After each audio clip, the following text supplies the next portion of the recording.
For 6 years, from 1960 to 1966, Carlos Castaneda served as an apprentice to a Yaqui Indian brujo, or sorcerer, named Don Juan.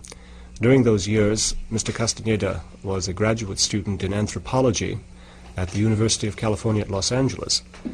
His experiences with Don Juan led him into a strange world of shamanistic lore, psychedelic experience, and adventures in what Mr. Castaneda calls states of non-ordinary reality, some of which were frightening in the extreme, and all of which are fascinating in the extreme. His experiences with Don Juan are recounted in a book which has been published this year by the University of California Press, called The Teachings of Don Juan, A Yaqui Way of Knowledge. Mr. Castaneda is with us here at KPFA today and has agreed to discuss the book and his experiences with Don Juan. Let me begin by asking you how you managed to meet this remarkable personality, Don Juan, and can you give us some idea of what sort of a person he is? I met Don Juan in a rather fortuitous manner. I was doing at the time, in 1960, I was collecting ethnographic data on the use of medicinal plants among the Arizona Indians. And a friend of mine, who was my guide on that enterprise, knew about Don Juan. He knew that Don Juan was a very learned man in the use of plants, and he intended to introduce me to him, but we never got around to do that. One day, when I was about to return to Los Angeles, we happened to see him at a bus station, and my friend went and talked to him, and then he introduced me to the man, and I began to tell him that my interest was plants, and that especially about peyote, because somebody had told me that this old man was very learned in the use of peyote. And we talked for about 15 minutes while he was waiting for his bus, or rather I did all the talking. And he didn't say anything at all. He kept on staring at me from time to time. And that made me very uncomfortable, because I didn't know anything about peyote. And he seemed to have seen through me.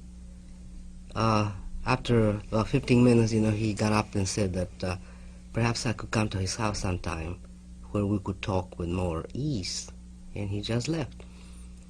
And I thought that the attempt to meet him was a failure, because I didn't get anything out of him. And my friend thought that it was very common to get a reaction like that from the old man, because he was very eccentric. But I returned again, or perhaps a month later, and I began to search for him. I didn't know where he lived, but I found out later where his house was, and I came to see him. At first, I approached him as a friend. I like, for some reason, I liked the way he looked at me at the bus depot.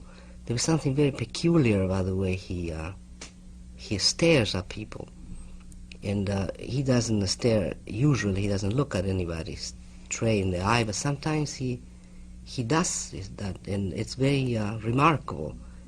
And it was more that stare which made me go to see him than my interest in anthropological work. So I came various times, and we developed a sort of friendship. He has a great sense of humor, and that eased the things up. About how old a man was he when you met him? Oh, he was in his late 60s, or 69 or something. Mm. Now, you identify him in the book as a brujo. Can you give us some idea of what this means, and to what extent Don Juan is connected, if at all, with some sort of an ethnic background, a tribal background, or is he pretty much of a lone wolf? The word brujo is the Spanish acception, and it could be translated in various ways. In English, could render as sorcerer or witch, medicine man, or herbalist or curer. And of course, the technical word shaman. Don Juan does not relate or does not define himself in any of those ways. He thinks of himself that perhaps he is a man of knowledge. That's the term he uses, the man of knowledge. A man of knowledge. Or one who knows. He uses that interchangeably. And as far as his tribal allegiances, I think Don Juan is very much, I think his emotional ties are with the Yaquis of Sonora, since his father was a Yaqui from one of the towns in Sonora, one of the Yaqui towns. But his mother was from Arizona. Thus he has sort of a divided origin, which makes him very much a marginal man. Then at the present, he has family in Sonora, but he doesn't live there. He lives there part of the time, perhaps. Does he have any formal livelihood? How does he earn his way in the world? I wouldn't be able to discuss that. Rather, I don't think that I could at the moment. Now, one point I'd like to clear up. It's something that I wondered about as I read the book. The book consists in large part of recordings of your own experiences in using the herbs and mushrooms and so on, and that Don Juan introduced you to, and then long conversations with Don Juan. How were you able, just as a technical problem, how were you able to keep track of your experiences over such a long period of time? How were you able to record all of this? It seems difficult, but since one of the items of the learning process is a recapitulation of whatever you experience, in order to remember everything that happened, I had to make mental notes of all the steps, of all the things that I saw, all the events that occurred during the states of, let's say, expanded consciousness or whatever. And then it was easy to translate them into writing after, because I had them all meticulously filed, sort of, and in my mind. That's as the experience itself goes, but then the questions and answers, I simply wrote them down. Oh, you were able to take notes while you were... Not at the very beginning of our relation, you see, I never took any notes. I took notes in a covert manner. I had a pad of paper inside my pockets, my big pockets of my jacket, and I used to write inside my pockets. It's the technique, that ethnographers use sometimes, to take covert notes. And then, of course, you have to work very hard to decipher what you've written. Yes. But it has to be done very quickly, very fast. As soon as you have time, you cannot postpone anything. You cannot let it go for the next day or something, because you lose everything. Since I think I work compulsively, I was capable of writing down everything that took place very, very shortly after the events themselves. I must say that many of the dialogues are extremely fascinating documents. Don Juan, as you record his remarks, has a certain amount of eloquence and imagination. Well, I say it's very. He's very artful with the use of words, and he thinks of himself as a talker, although he doesn't like to talk. But he thinks that talking is his predilection, as other men of knowledge have all the predilections, like movement, balance. He's talking. Thus it was my good fortune to find a man that would have the same predilection that I have.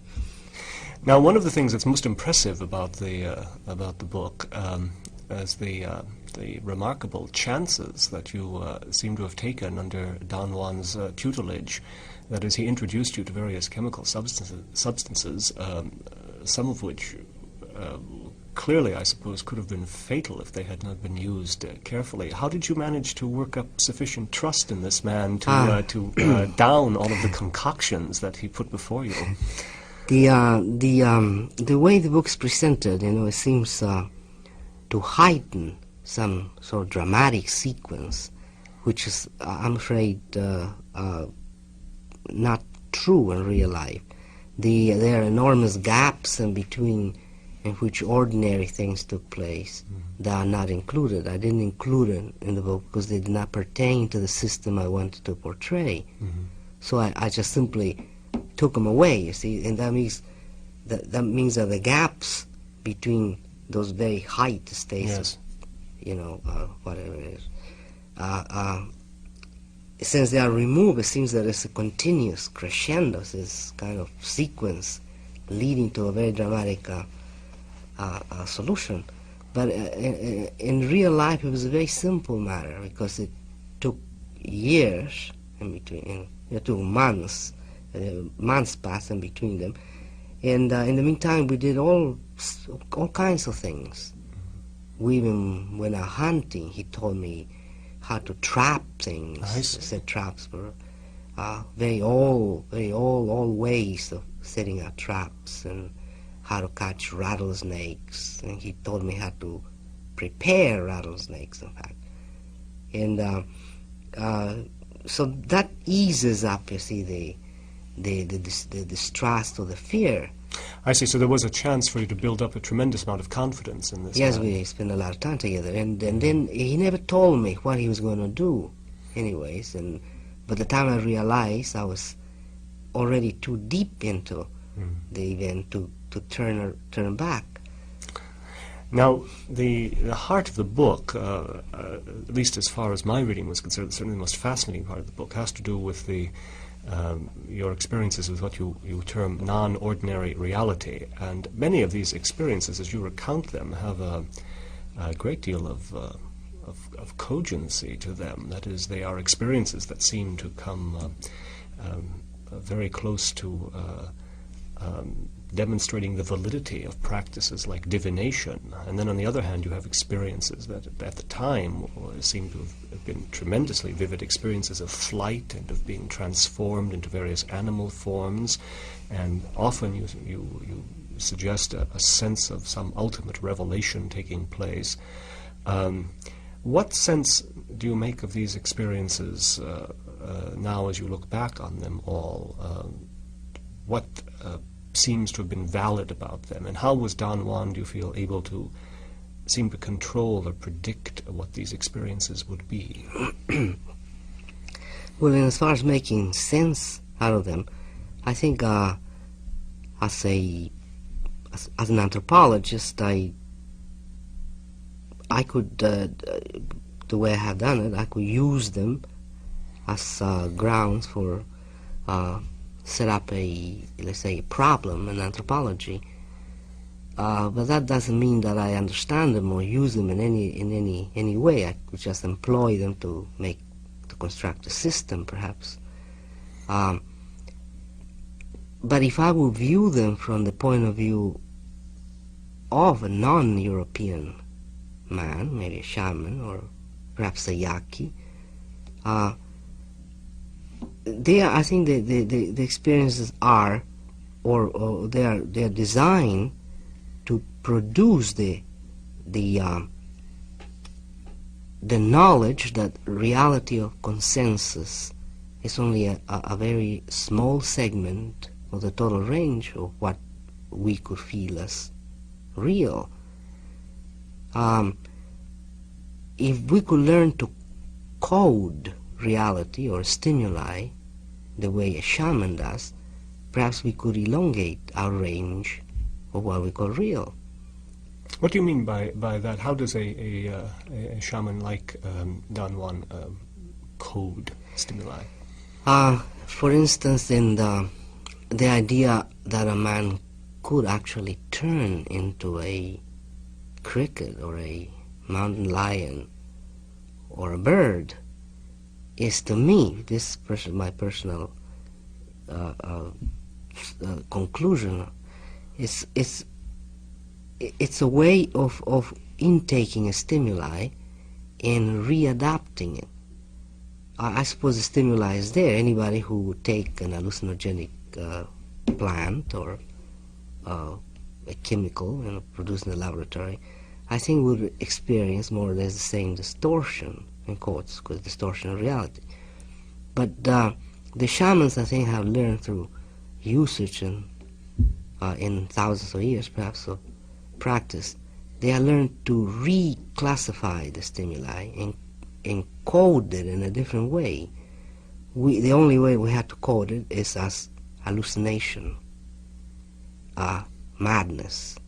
That's our system of codification. Mm-hmm. We cannot conceive that one could turn into a crow, for instance. This was your experience under Don Juan's tutelage. I cannot, as a European, I refuse to believe that one could do it. Mm-hmm. You see that, but it was a tremendously vivid experience when you had it. Well, it was. I could say, it was real. Mm-hmm. That's my only way of describing it. But now to see that thing's over, if I will be allowed to analyze it, I think what he was trying to do was to teach me another way of coding reality, another way of putting it into a propitious frame that could again turn into a different interpretation. I thought the passage in the book where these very different orientations toward reality that you had and Don Juan had, the point at which it came through, at least most clearly to me, was the point in which you questioned him about your own experience of apparent flight. And you finally came around to asking if you had been chained to a rock, would you still... would Don Juan still feel that you had flown? And his answer was, in that case, you would have flown with the chain and the rock. He alludes, that I think what he meant to say is that one never really changes. You see, as a European, my mind is set, my cognitive units are set in the sense I would admit only a total change. For me to change would mean that a person mutates totally into a bird, and that's the only way I could understand it. But I think what he means is something else, something much more sophisticated than that. My system is very rudimentary. I see. It's not. It lacks the sophistication that Don Juan has, but I cannot pinpoint actually what he means by things. What he means that one never changes really. There's something else, another processes taking place. It is difficult to focus on this. I think I remember Don Juan's line was, "You flew as a man flies," but he insisted that you flew. Yes. Yeah. There's another remarkable statement he makes, and it is. In the discussion of the reality of the episode, he says, that is all there is in reality, what you felt. Mm-hmm. Yes. Mm-hmm. Yeah. He, this Don Juan is a very sophisticated thinker, really. It's not easy to come to grips with him. You see, I have tried various times, to sort of wrestle with him intellectually, and he always comes the victor. He's very artful, and he posed once the idea to me that the whole the totality of the universe it's just perception, and it's how we perceive things, and there are no facts, only interpretations, and those are nearly I'm nearly quoting him, see, paraphrasing him as close as I can. And perhaps he's right in that sense, or not perhaps, I think he's right in that sense, is the facts are nothing else but interpretations that our brain makes of stimuli. So if that's such, whatever I felt was, of course, the important thing. Well, now one of the aspects of what we normally call reality that seems most important to us is that of coherence or consistency from experience to experience. And I was impressed by the fact that the experiences you had under peyote seem to have, in your recordings, a remarkable coherence from experience to experience. I'd like to question you about this. There is an image that appeared in the experiences which you call mescalito, and it seems as if this image appears again and again with great consistency, that the general sense of the experience, the sound of it, the feel of it is very much the same from time to time. Am I accurate in saying? Yes, very, very much. Well, how do you make sense of that fact? Well, it's either that I had two interpretations. Mine would be that it's product of the indoctrination I went through, those long periods of discussions and where instruction was given. Well, now, did Don Juan ever tell you how mescalito was to look? No, not look. Once I constructed, I think, the composite in my mind, the idea that it was a homogeneous and totally a protector and a very sturdy deity may have helped me to maintain that mental composite, or perhaps the deity exists outside of ourselves, as he says, completely outside of me as a man, as a feeler, and all it does is manifest itself.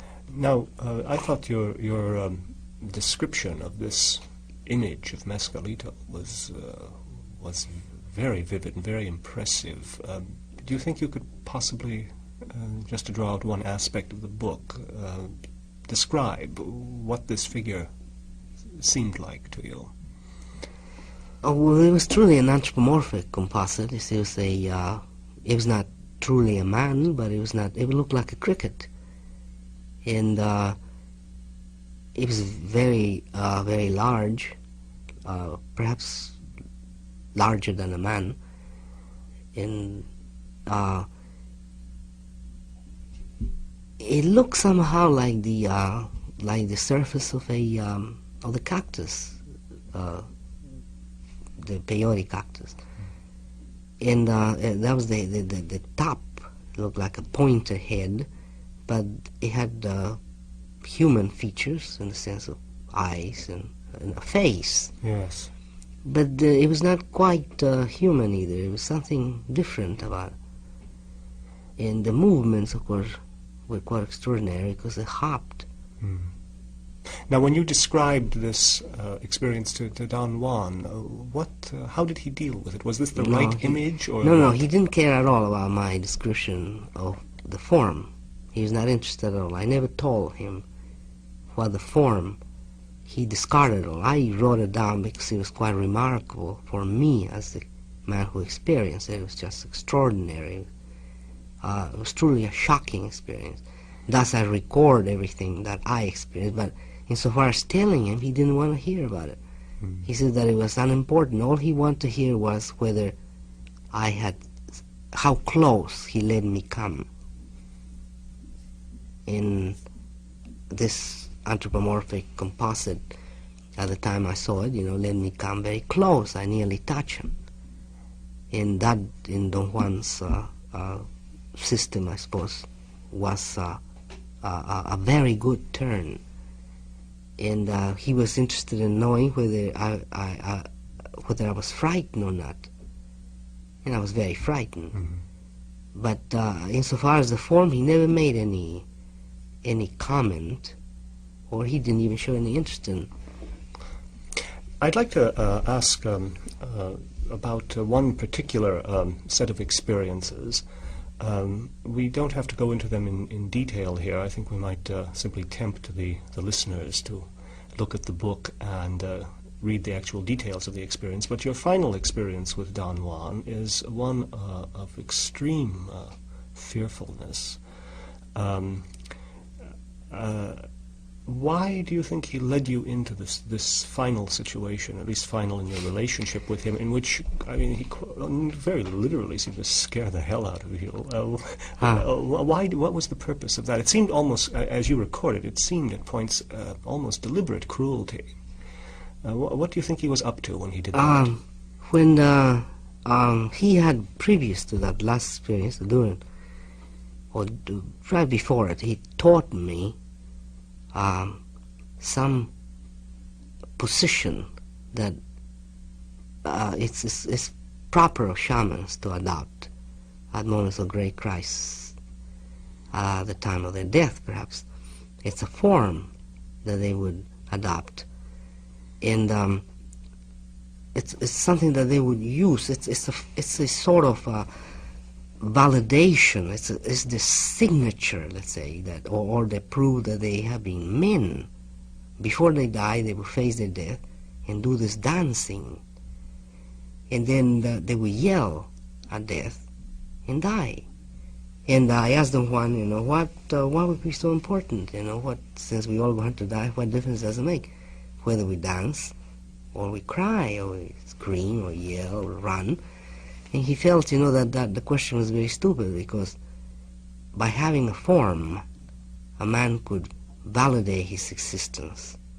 He could really reaffirm that he was a man, because essentially that's all we have.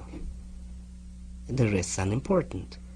At the very last moment, you see, the only thing that a man could do was to reassert that he was a man. So he taught me this form, and in the course of the event, this very frightening set of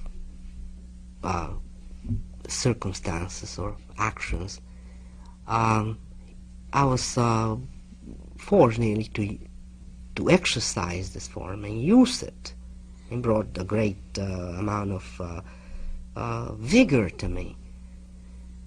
And the event ended up there. And successfully, in quotes, I was successful in perhaps staying away from death or something like that. Or the next day, the next night, he took me into the bushes. And what I was going to do was, he was going to teach me how to perfect this form until it was neat. And in the course of teaching me, I found myself alone.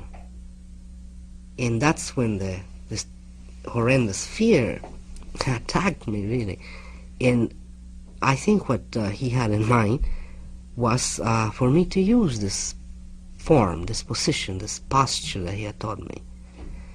And he deliberately scared me, I suppose, in order for me to test that. I see. And that was my failure, of course, because I really succumbed to fear. Instead of standing and facing my death, as I was supposed to, as a let's say, apprentice of this way of knowledge, I became a thorough European man, and I succumbed to fear. How did things actually end then between you and Don Juan? They ended that night. I think, you know, I suffered a total ego collapse because the fear was just too great for my resources, and it took hours to pull me back. And it seems that we came to an impasse.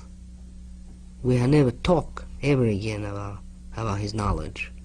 That's almost 3 years ago, over 3 years ago. You feel then he had finally led you up to an experience that was beyond your capacity to grapple with? I think so. I think I exhausted my resources. I see. And I couldn't go beyond that, and it's coherent with the American Indian idea that knowledge is power. See, you cannot play around with it. And every new step, say, is a trial. And you had to prove that you're capable of going beyond that. I see. So that was my end. Yes, and yet over the 6-year period, Don Juan led you through a great number of terribly trying and difficult experiences. Yeah, I should say I would. But he does not think that I have that I'm finished by some, I don't know, for some strange reason. He doesn't. He has never acted as though I'm through. He always thinks that it's this period of clarification. Did he ever make it really clear to you what it was about you that led him to select you for this vigorous process? Guides his acts by indications, by omens. If he sees something that is extraordinary, some event that he cannot incorporate into his, possibly his categorization scheme, if it doesn't fit in it, he calls it a portentous event or an extraordinary event, and he considers that to be an omen. When I first took that cactus, Fort Williams, the peyote, I played with a dog. It was a very remarkable experience in which this dog and I understood each other very well. And that was interpreted by Don Juan as an omen that the deity Mezcalito, peyote, had played with me, which was an event that he had never witnessed in his life. Nobody has ever, in his knowledge, nobody has ever played with the deity, he told me. Thus, it was extraordinary, and something was pointing me out, and he interpreted us that I was the right person to transmit his knowledge, or part of it, or whatever. Well, now, after spending 6 years in apprenticeship to Don Juan, may I ask what difference this great adventure has made to you personally? Well, he has certainly has given me a different outlook in life. It's enlarged my sense of how important today is, I suppose. I think, I have, I'm the product of my socialization. Like any other person of the Western world, I have lived very much for tomorrow all my life. I sort of saved myself up for another great future, something of that order. And it's only, it was only with the terrible impact of Don Juan's teachings that I came to realize how important it is to be here now. And it renders the idea of entering into states, to what I call non-ordinary reality, instead of disrupting the states of ordinary reality, they render them very meaningful. I didn't suffer any disruption or any disillusion with what goes on today. I don't think it's a farce. While I could say that I would have tended to think that it was a farce before, I thought that I was disillusioned, and I was an artist, so I did some work in art, and I felt, that something was missing with my time. Something was wrong. But as I see it, there's nothing wrong today. I cannot conceive what's wrong anymore, because it was vague to begin with. I never thought exactly what was wrong. But I alluded that it was a great area, that it was better than today. And I think that has been dispelled completely. I see. Do you have any plans of ever seeking out Don Juan again? No, I see him as a friend. I see him all the time. You still do? Yes, I do. I'm with him. I have been with him lots of times since the last experience I narrated in the book. But as far as seeking his teachings, I don't think I would. I sincerely think that I don't have the mechanics. One final question. You make a heroic effort in the book to make sense of Don Juan's worldview. Do you have any idea of whether Don Juan took any interest or takes any interest in your worldview, the one you're calling that of a European man? Well, no, I think he's versed. Don Juan's very versed in what we, the Europeans, stand for. He's not handicapped in that sense. He makes use. He's a warrior, and he makes use of his. He sets his life as a strategic game, and he makes use of everything that he can. He's very versed in that. My effort to make sense of his world is it's my own way of, let's say, paying back to him for this grand opportunity. I think if I don't make the effort to render his world as a coherent phenomena, he'll go by the way he has for hundreds of years as a nonsensical activity. When it is not nonsensical, it's not fraudulent, it's a very serious endeavor. Yes. Well, the outcome of your experiences with Don Juan is a really fascinating book. After reading it myself, I can certainly recommend it to the Pacifica audience. It is an adventure in a very different world than we ordinarily live in. I'd like to thank you, Mr. Castaneda, for making this time available to talk about the book and about your adventures. This is Theodore Roszak. Thank you.